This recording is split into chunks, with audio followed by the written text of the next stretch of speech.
Start by pulling out the plastic end caps and unsnapping the top rail, removing the slider in the process. Align the adhesive slider with the top line of the graphic. Carefully remove the adhesive tape from the slider and apply pressure.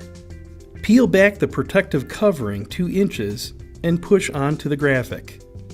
Carefully remove the rest of the protection and press firmly. Attach the graphic to the slider and insert the slider back into the rail, snapping it closed and inserting your end caps.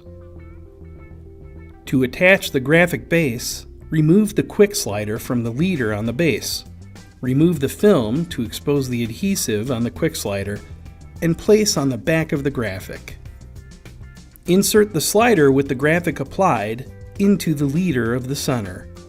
Prior to retracting the graphic into the base, place a strip of masking tape across the seam for additional security. Remove the pin on the side of the base and carefully retract the graphic.